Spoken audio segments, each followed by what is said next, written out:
अस्सलाम वालेकुम। आप देख रहे हैं यूट्यूब चैनल सबात स्कूलिंग और आज का जो हमारा टॉपिक है वो है डिविजिबिलिटी रूल। डिविजिबिलिटी रूल होता क्या है? इससे पहले अगर आपने हमारा चैनल सब्सक्राइब नहीं किया तो चैनल को सब्सक्राइब कर दें, बेल आइकन क्लिक कर दें ताकि आने वाली जो वीडियोस हैं वो आपको मिलती रहें। अब आते हैं वीडियो की तरफ। तो डिविजिबिलिटी रूल होता क्या है? बेसिकली कि एक ऐसा रूल होता है जिसकी मदद से हमें ये जानने में आसानी होती है कि दिया गया नंबर जो है वो दूसरे नंबर पर काबिल तकसीम है या नहीं है। यानी कि अगर मुझे कोई नंबर दिया जाए तो डिविजिबिलिटी रूल की वजह से उसकी तकसीम आसान हो जाती है और मुझे पता चल जाता है कि जो नंबर है वो मुकम्मल तकसीम हो जाएगा या नहीं होगा।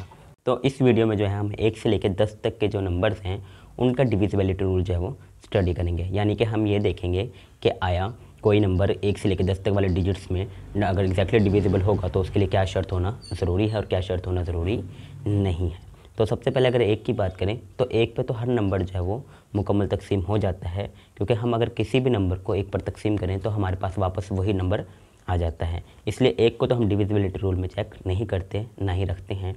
अब अगर हम 2 की तरफ आएँ तो 2 पे किसी भी नंबर के मुकम्मल तकसीम होने की जो शर्त है वो सादा सी है कि दिया गया नंबर जो है वो इवन होना चाहिए, यानी कि जुफ्त होना चाहिए। यानी सादा अल्फाज में अगर कोई भी ऐसा नंबर जिसकी इकाई की पोजीशन वाला वंस पोजीशन पर जो नंबर है वो 0, 2, 4, 6 या 8 होगा वो 2 पर मुकम्मल तकसीम हो जाएगा। अब अगर हम 3 का डिविजिबिलिटी रूल चेक करें तो 3 का डिविजिबिलिटी रूल के लिए जो शर्त है वो भी कोई खासा मुश्किल नहीं है।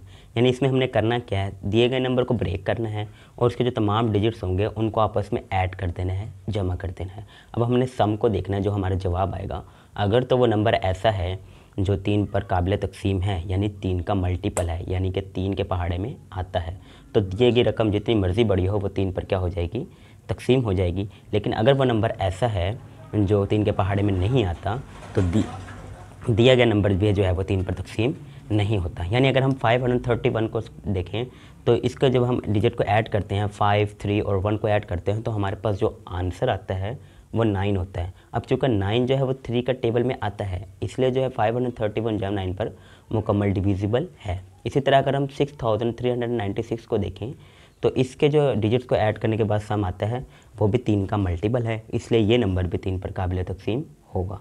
लेकिन अगर हम 571 को देखें तो इसके डिजिट 5, 7 और 1 को जब हम ऐड करते हैं तो हमारे पास 13 आता है। अब 13 क्योंकि ना तो 3 का मल्टीपल है तो इसलिए 571 जो है वो 3 पर मुकम्मल तकसीम नहीं होगा। अब अगर हम 4 को देखें, 4 का डिविजिबिलिटी रूल स्टडी करें तो इसकी शर्त भी बहुत आसान है।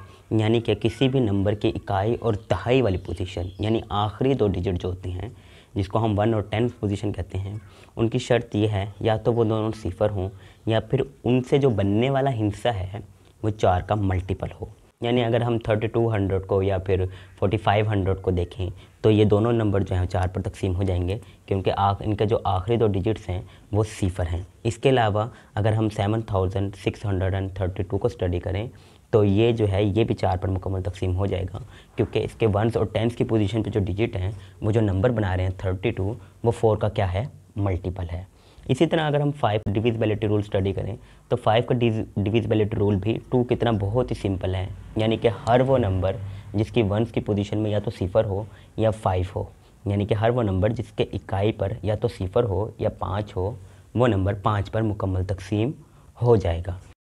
यानी कि 2360 या 2385 या 75 या 50 या 150, क्योंकि इनके आखिर में जो है 0 है या फिर इनमें से कुछ के आखिर में 5 है, इसलिए जो नंबर हैं 5 पर तकसीम हो जाएंगे।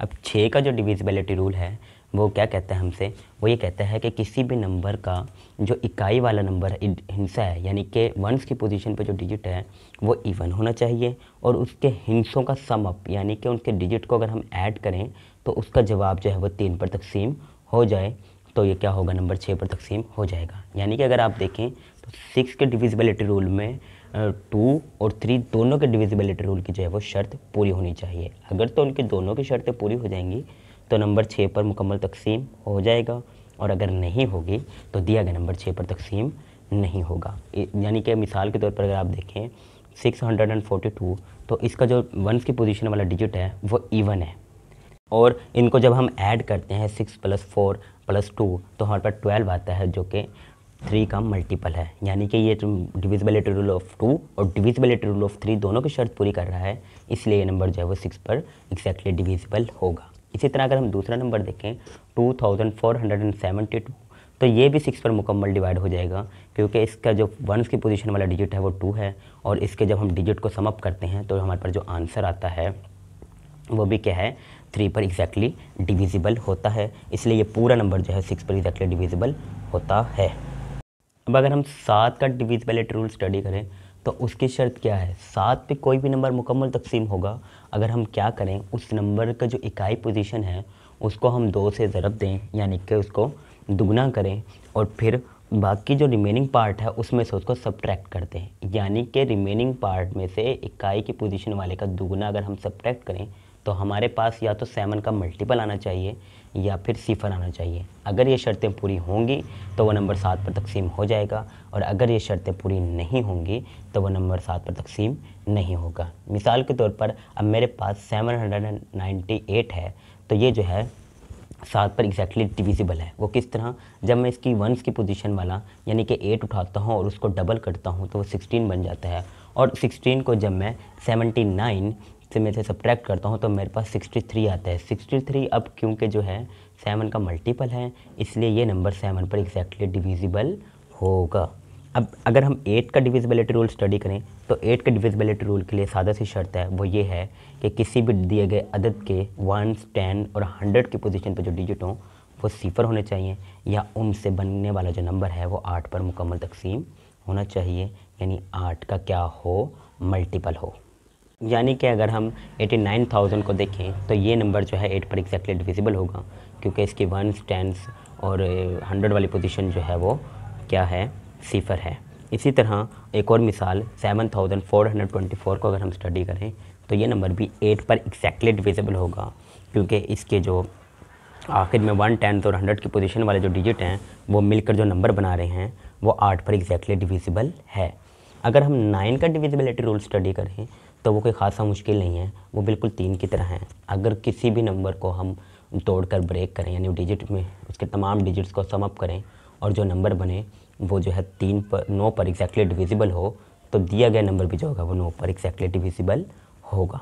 यानी कि वही मिसाल अगर हम देखें 531 की, इनको जब हम ऐड करते हैं तो जो हमारे पास नंबर बनता है वो 9 होता है। अब 9 क्योंकि 9 का जो है वो मल्टीपल है, इसलिए ये 531 जो 9 पर एग्जैक्टली डिविजिबल हो जाएगा। इसी तरह अगर हम 8,496 को स्टडी करें तो ये भी 9 पर जो एग्जैक्टली डिविजिबल होगा, क्योंकि ये भी वो शर्त पूरी कर रहा है।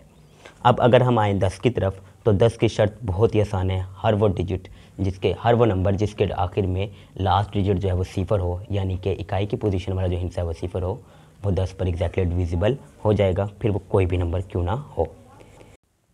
आज की वीडियो में इतना ही। इसका जो पार्ट 2 होगा उसमें हम 10 से ऊपर वाले जो अदाद हैं उनका जो डिविजिबिलिटी रूल जो है वो स्टडी करेंगे। अगर आपने चैनल सब्सक्राइब नहीं किया तो चैनल को सब्सक्राइब कर दें, ताकि आने वाली जो वीडियोज़ हैं वो आपको वक्तन फ़वक्तन मिलती रहें। अपना बहुत ख्याल रखें। अल्लाह हाफिज़।